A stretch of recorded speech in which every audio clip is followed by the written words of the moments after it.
Hello বন্ধুরা, কেমন আছেন? আজকে আমি রান্না করব এগ কারি বা এগ কষা। শুধু এগ দিয়ে করছি, কোনো আলু দেবো না। তার জন্য আমার লাগছে ডিম সেদ্ধ, মশলার মধ্যে লাগছে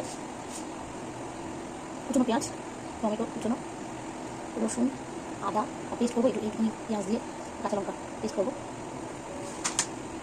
আর মশলার মধ্যে লাগছে নুন, স্বাদ মতো নুন, হলুদ, ঝাল লঙ্কা গুঁড়ো, জিরে গুঁড়ো, ধনে গুঁড়ো, কাশ্মীরি লঙ্কা গুঁড়ো, তেজপাতা, গোটা গরম মশলা আর কাসুরি মেথি। এই মশলাগুলো আমি পেস্ট করবো। রসুন, আদা, পেঁয়াজ, লঙ্কা পেস্ট করে হয়ে গেছে, রেখে দিলাম। এবার এই ডিমটার মধ্যে সামান্য নুন, লঙ্কা গুঁড়ো,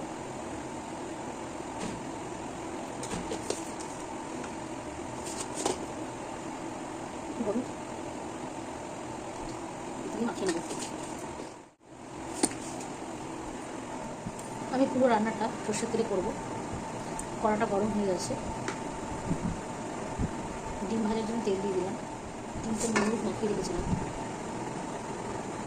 গরম হয়ে গেছে। আমি সামান্য একটু নুন দিয়ে দিচ্ছি তেলের মধ্যে, যাতে ডিমটা না আটকে যায়। ডিমগুলো ভাজা হয়ে গেছে, রেখে দিচ্ছি।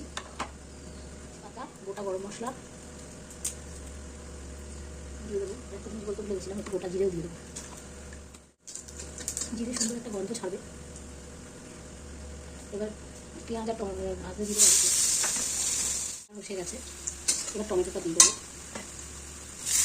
একটু নুন দিয়ে দেবো। এবার আদা রসুনের পেস্টটা দিয়ে দেবো।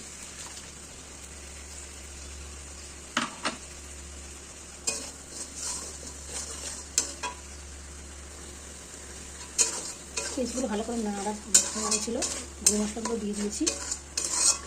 এবার এটাকে ভালো করে কষাতে হবে। সামান্য একটু চিনি দিয়ে দেবো স্বাদের জন্য।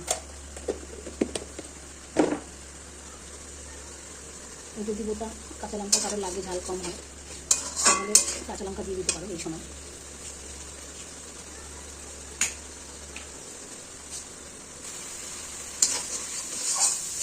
সামান্য একটু জল দেবো।